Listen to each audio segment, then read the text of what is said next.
नमस्ते स्टूडेंट्स, मैं केम दिव्या आप सभी का बहुत बहुत स्वागत करती हूँ हमारे यूट्यूब चैनल विद्यापीठ ग्रेजुएशन क्लासेस में, जिसमें हमारा आज का टॉपिक है बीए फर्स्ट ईयर का पेपर सेकंड मनोविज्ञान मानव विकास, जिसमें हम पहला अध्याय पढ़ रहे थे मानव विकास। और इसमें हम जानेंगे मानव विकास की विशेषताएं, अर्थात विकास मनोविज्ञान की विशेषताएं। तो टॉपिक को शुरू करने से पहले आपसे एक रिक्वेस्ट है कि आप मेरे चैनल को प्लीज़ सब्सक्राइब कीजिए, और अगर वीडियो अच्छा लगे तो लाइक कीजिए, और अगर आपके कोई कमेंट्स हो तो प्लीज़ कमेंट कीजिए। तो आइए अब शुरू करते हैं। विकासात्मक मनोविज्ञान की सबसे पहली विशेषता तो यह है कि यह एक सकारात्मक मनोविज्ञान है, इसलिए इसमें बालक जैसा है उसका वैसे ही अध्ययन किया जाता है, अतः उसका व्यवहार अच्छा या बुरा नहीं समझा जाता है। विकास मनोविज्ञान की जो दूसरी विशेषता यह है वह है कि बालक का जो भी विकास होता है वह क्रमिक, नियमित एवं सर्वांगीण विकास होता है। सर्वांगीण का अर्थ होता है कि सब प्रकार से, अर्थात उसमें शारीरिक, मानसिक, सामाजिक और सांवेदिक हर प्रकार का विकास उसमें मौजूद होता है। अब इसकी तीसरी विशेषता यह है कि विभिन्न अवस्थाओं में बालक की दैनिक, मानसिक, संवेगात्मक, क्रियात्मक, नैतिक तथा सामाजिक क्षमताओं का परिवर्धन परिमाणात्मक तथा गुणात्मक रूप में होता है। और विकास मनोविज्ञान के अंदर हम ये सब कुछ का अध्ययन करते हैं। और इसी से संबंधित हरलॉक के, अर्थात एलिजाबेथ हरलॉक के क्या विचार थे, उनको हम जानेंगे कि वो इसके बारे में क्या कहते हैं। उनका कहना है विकास मनोविज्ञान की वह शाखा है जो गर्भाधान से लेकर मृत्यु पर्यंत होने वाले मानव के विकास का जीवन की विभिन्न अवस्थाओं में होने वाले परिवर्तनों पर विशेष ध्यान देते हुए अध्ययन करता है। ये तो हो गया विकासात्मक मनोविज्ञान की विशेषताएं। अब हम जानेंगे कि अध्ययन हम इसका किस प्रकार करते हैं।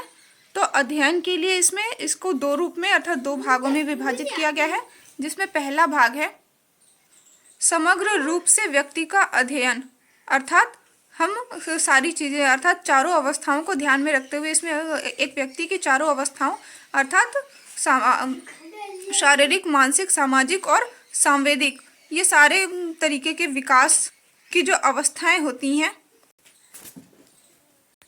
इन सभी की भिन्न भिन्न अवस्थाओं का निरीक्षण करना, अर्थात जो चारों प्रकार की अवस्थाएं होती हैं उन सभी को ध्यान में रख करके व्यक्ति के व्यक्तित्व का निरीक्षण करना। इस प्रकार के अध्ययन का सबसे बड़ा लाभ यह है कि इसमें व्यक्ति की गणना एक पूर्ण इकाई के रूप में की जाती है। और इसकी सबसे बड़ी कमी यह है कि हम इसमें आयु को प्रधानता देते हैं और सोचने लगते हैं कि एक समान आयु के बच्चों का विकास भी एक समान ही होगा। अब इसका जो दूसरा रूप है अध्ययन करने का, उसकी चर्चा करते हैं। इसका अर्थ है इसमें हम विकास को विभिन्न क्षेत्रों या विकास की विभिन्न प्रक्रियाओं का अध्ययन करते हैं, जैसे शारीरिक विकास, क्रियात्मक विकास, सांवेगिक विकास, सामाजिक विकास, मानसिक विकास, सामाजिक विकास, भाषा विकास आदि। ऐसे अध्ययन की सबसे प्रमुख विशेषता यह है कि विकास के इन पहलुओं का अध्ययन हम विस्तृत रूप से करते हैं। और ऐसे अध्ययन का सबसे बड़ा दोष यह है कि व्यक्ति को टुकड़ों टुकड़ों में बांट करके और फिर इन टुकड़ों को जोड़ करके इनका अध्ययन किया जाता है। व्यक्ति को, अर्थात व्यक्ति के व्यक्तित्व को, जैसे कोई भी दूसरा व्यक्ति किसी अन्य तरीके का व्यवहार करता है और कोई दूसरा व्यक्ति किसी अन्य तरीके का व्यवहार करता है, तो हम इसमें कंपटीशन लगा देते हैं कि कौन कितना अच्छा है और कौन किस वजह से ये काम सही नहीं कर रहा है। ठीक है, तो ऐसे कर लेते हैं और उसके बाद में और इस प्रकार के जो व्यक्तित्व का हम गठन करते हैं, इनको हम जोड़ने का प्रयास भी नहीं करते हैं इसके अध्ययन में। तो ये विकासात्मक मनोविज्ञान के अध्ययन के दो रूप हो गए, जिसमें पहला था समग्र रूप से व्यक्ति का अध्ययन, अर्थात व्यक्ति जैसा है उसका वैसा ही अध्ययन करते हैं, और दूसरे में विकास के विभिन्न क्षेत्रों का अध्ययन, अर्थात व्यक्ति के व्यक्तित्व को तोड़ते हुए हम इसमें अध्ययन करते हैं, अर्थात व्यक्ति के व्यक्तित्व में अन्य व्यक्तित्व से हम कॉम्पिटिट करते हैं या तुलना करते हैं। और अब हम जानेंगे कि विकासात्मक मनोविज्ञान का हमारे व्यक्तित्व में या हमारे जिंदगी में महत्व क्या होता है। जिसमें पहला महत्व है कि शैशव काल में बालक का विकास बहुत ही तीव्र गति से होता है। शारीरिक विकास इसमें बहुत ही तीव्र गति से होता है और इसलिए यदि एक अवस्था में उनका पालन पोषण अगर उचित ढंग से कर दिया जाए तथा उनकी योग्यताओं, क्षमताओं, सीमाओं तथा अभिरुचियों को ध्यान में रखते हुए कार्य को संपूर्ण किया जाए तो उस बालक के व्यक्तित्व का उत्तम विकास हो सकता है। अब दूसरा है कि बालकों के व्यक्तित्व का समुचित विकास के लिए कि यह तो अति आवश्यक है कि न तो माता पिता बच्चों को अधिक प्यार करें और न ही उनकी बिल्कुल उपेक्षा ही करें। इनके प्यार में उचित संतुलन बनाए रखना बहुत ही ज़्यादा आवश्यक होता है। यदि हम किसी बालक के व्यक्तित्व का बहुत ही अच्छे ढंग से विकास देखना चाहते हैं तो इसके लिए हमें खेल भी बहुत कुछ सिखाते हैं। इसलिए व्यक्तित्व के विकास में खेलों का बहुत ही ज़्यादा महत्वपूर्ण योगदान होता है और इस खेल के माध्यम से क्रियात्मक, शारीरिक, मानसिक, सामाजिक तथा सांवेगिक विकास में खेलों का बड़ा हाथ रहता है। छात्र छात्राओं के भाषा विकास में भी खेलों का बहुत बड़ा योगदान रहता है। यदि आप छात्र छात्राओं की बात करें तो उसमें भी खेलों का विशेष योगदान हम ले सकते हैं उनके व्यक्तित्व विकास के लिए। मेरा भाई है जो मुझे बहुत ज़्यादा तंग करता है, सो प्लीज़ डोंट माइंड। विकासात्मक मनोविज्ञान में चौथा महत्व हम अगर देना चाहते हैं तो वो है शैशव जीवन की अनुभूतियाँ। अर्थात जब बच्चा शैशव अवस्था में होता है तो वो किस प्रकार की अनुभूतियाँ अर्थात फीलिंग्स को फील करता है। तो ये बहुत ही ज़्यादा इम्पॉर्टेंट होता है कि हम बच्चे को किस प्रकार समझ पा रहे हैं और इन्हीं के कारण उनके प्रौढ़ जीवन पर अर्थात बच्चे जब बड़े हो जाते हैं तो उनको समझने में बहुत ही ज़्यादा आसानी होती है। इसीलिए कहते हैं कि माँ बाप अपने बच्चों को समझते हैं अगर वो उन्हें शैशवावस्था में बहुत अच्छी तरीके से समझते हैं तो प्रौढ़ावस्था में भी अवश्य ही माँ बाप अपने बच्चों को बहुत ही अच्छी तरीके से समझ पाएंगे। और इसके संबंध में सिगमंड फ्रायड का कहना है कि प्रौढ़ावस्था के मानसिक बीमारियों का कारण है कि बाल्यावस्था में अप्रिय अनुभूतियों का दमन। अतः माता पिता तथा अभिभावकों को इस ओर अवश्य ही ध्यान देना चाहिए। इसका अर्थ निकलता है अर्थात सिगमंड फ्रायड आखिर वास्तव में कहना क्या चाहते हैं वो बताते हैं। जैसे छोटे बच्चे होते हैं और उनका मन भी बहुत छोटा होता है अर्थात उनकी समझने की शक्ति बहुत ही कम होती है कि माँ बाप किस वजह से और कैसे डांट रहे हैं, ये उन पर बहुत ही ज़्यादा असर होता है। माँ बाप कई बार डांट करके या फिर कुछ कह करके तो निकल जाते हैं और वो इस बात को भूल भी जाते हैं, बट जो बच्चे होते हैं वो इस बात को बहुत ही अंदर दबा करके बैठ जाते हैं। और ये जब प्रौढ़ावस्था में जो गलत रिएक्शन होता है वो इन्हीं सारी चीज़ों के कारण होता है। तो सिगमंड फ्रायड का एक ही कहना है कि अगर आप अभिभावक हैं या माता पिता हैं तो आपको इन सारी चीज़ों में बहुत ही सजग और बहुत ही सजग होकर के रहना पड़ता है, क्योंकि कब किस चीज़ों का हम क्या पॉजिटिव बच्चों को सिखाना चाहते हैं या बताना चाहते हैं और बच्चे उन वर्डिंग्स को या फिर आपके व्यवहार को किस प्रकार से नेगेटिव ले लेते हैं, जो ज़िंदगी भर के लिए आपको एक गलत अभिभावक या फिर गलत माता पिता की स्थिति की संभावना इसमें बढ़ जाती है। जबकि इसमें आपके इंटेंशन भी गलत नहीं होते हैं, बट ये बात समझ की होती है। तो विकासात्मक मनोविज्ञान में हमें ये सारी चीज़ें भी पढ़नी होती हैं कि हमें किस प्रकार से बिहेव करना चाहिए। व्यक्तित्व के विकास में बालक के जीवन क्रम का भी बहुत बड़ा योगदान होता है, विशेष प्रभाव पड़ता है। इकलौता बच्चा, दूसरा बच्चा, अंतिम बच्चा, इन सब का विकास एक समान नहीं होता है। ये चीज़ें आपको समझनी पड़ेंगी। इन सब में विकास सामान्य बालक की तरह नहीं होगा, अर्थात एक समान नहीं हो सकता है। इनका पालन पोषण तथा शिक्षण किस प्रकार किया जाए, इस बात के लिए एडलर ने अपने ग्रंथों में बहुत ही अच्छे तरीके से वर्णन करा हुआ है। अर्थात फैमिली जितनी बड़ी होगी सोच भी उतने ही प्रकार के होंगे। अर्थात 4 लोग हैं तो 4 तरीके से सोचने वाले होंगे, और अगर एक है तो एक तरीके से सोचने वाला होगा, पर व्यापक तरीके से सोचेगा। ठीक है, दोनों ही परिवारों में व्यापकता मायने रखती है कि कौन किस तरफ सोच रहा है, और ये सोच ही एक व्यक्तित्व के विकास में महत्वपूर्ण योगदान प्रदान करता है।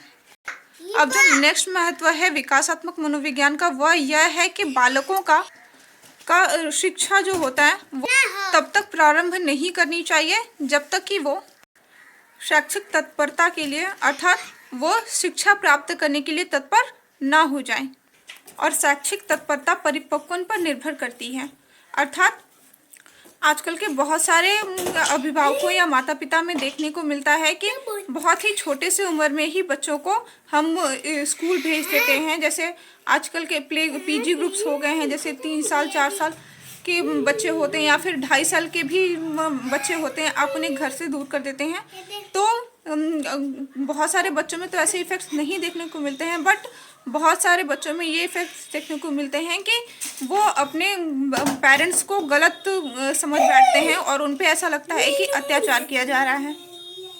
क्योंकि ऑब्वियस है कि किसी को भी अपना घर छोड़ कर के बाहर जाने का बिल्कुल मन नहीं होता है, बट एक जब एज हो जाती है, जब बच्चा ये चीज़ें समझने लगता है, जब बच्चा बच्चों के बीच में रहना चाहता है, अर्थात आपको ऐसा लगता है कि बच्चा अब बच्चों के बीच में रहना चाहता है, तब ये होता है शैक्षिक तत्परता। अर्थात कि वो अब शिक्षा ग्रहण करने के लिए तत्पर है, अर्थात अब वो आपके पास रह कर के नहीं सीखना चाहता है, अब वो बाहरी समाज से, बाहरी दुनिया से सीखना चाहता है। और इसकी न्यूनतम एज कही गई है 6 साल। ठीक है, तो बट पीजी ग्रुप्स जो बनाए गए हैं वो एक आदत डालने के लिए कि बच्चा स्कूल में बैठे, और ये भी रूल्स है कि पेरेंट्स भी उनके साथ जा सकते हैं। तो सब मिला करके ये कहा जा रहा है कि आप बच्चों को तब तक शिक्षा के लिए उत्साहित मत कीजिए, आप तब तक उनको अपने घर पर ही शिक्षा दीजिए, क्योंकि एक घर से बड़ा विद्यालय कभी नहीं होता है। क्योंकि अगर आपको अपने बच्चे का व्यक्तित्व का विकास बहुत ही अच्छे तरीके से करना है, तो उसके लिए आपके घर का, जिन्हें हम संस्कार भी कहते हैं, वो बहुत ही ज़्यादा इम्पोर्टेंस रखता है एक व्यक्ति के व्यक्तित्व के विकास होने में। अब जो नेक्स्ट बात है कि हम विकासात्मक मनोविज्ञान में जो महत्व दिखाया जाता है वो ये है कि मानसिक रूप से कमजोर बालकों का निरीक्षण करके उनके लिए उचित पाठ्यक्रम निर्धारित किया जाए। कुशाग्र बुद्धि बालकों के लिए अधिक उन्नत पाठ्यक्रम चुनना चाहिए।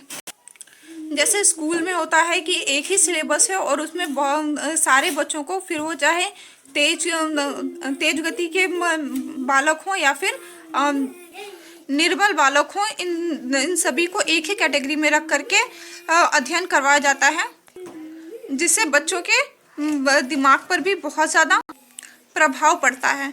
और अगर वही लो लेवल का पाठ्यक्रम है, लो लेवल का सिलेबस है, तो जो कुशाग्र बुद्धि के होते हैं, अर्थात जिनकी बुद्धि तेज होती है, जो काफ़ी जल्दी सीख जाते हैं, तो उनके लिए भी हार्मफुल होता है, क्योंकि वो किसी और ही चीज़ के लिए बने होते हैं और उनको मिल कुछ और रहा होता है। अब आते हैं उस बेहद ही महत्वपूर्ण योगदान की तरफ, जो है कि समय रहते इस बात का प्रयास किया जाए कि छात्र छात्राओं में बाल अपराध की प्रवृत्ति अथवा असामाजिक भावना न विकसित होने पाए। जैसे झूठ बोलना हो गया, चोरी करना हो गया, या फिर विद्यालय से भाग जाना हो गया, आदि कार्यों की गणना असामाजिक कार्यों में की जाती है। बाल अपराधियों के लिए बाल निर्देशन गृहों की स्थापना की जानी चाहिए, जिसमें एक बहुत ही सिंपल सी लाइनिंग है कि कभी भी कोई भी इंसान गलत नहीं होता है। अगर उसके अंदर गलती आ जाए तो वो पूरा का पूरा इंसान ही गलत नहीं हो सकता है। और अगर इस चीज़ को ध्यान में रखते हुए अगर आप उसका निदान करते हैं, फिर वो चाहे बालक हो या व्यक्ति हो, तो उसके व्यक्तित्व पर कोई भी बुरा प्रभाव नहीं पड़ सकता है। अर्थात गलती की सज़ा ऐसी होनी चाहिए जो गलती को ख़त्म करे, ना कि व्यक्तित्व को ही समाप्त कर दे। क्योंकि जब व्यक्ति के व्यक्तित्व का व्यक्तित्व ही समाप्त हो जाता है, तब वह स्वयं व्यक्ति नहीं रह जाता है, वह अपराधी हो जाता है। उसके अंदर अपराधी की प्रवृत्ति जागृत हो जाती है। विकासात्मक मनोविज्ञान हमें यह भी सिखाता है कि बालकों के मानसिक स्वास्थ्य पर भी विशेष ध्यान दिया जाना चाहिए, जिससे कि उस बच्चों में एबनॉर्मलिटी अर्थात असामान्यता की अवस्था न आने पाए। तो आज के लिए अब इतना ही। अब हम मिलेंगे हमारे नेक्स्ट वीडियो में, जिसमें हम जानेंगे विकासात्मक मनोविज्ञान में क्या विषय क्षेत्र होते हैं, क्या विषय सामग्री होती है। या इसे इस प्रकार भी पूछा जा सकता है कि मनोविज्ञान के क्षेत्र या फिर बाल मनोविज्ञान के क्षेत्र का विस्तृत वर्णन कीजिए। तो आज के लिए धन्यवाद। मिलते हैं नेक्स्ट वीडियो में।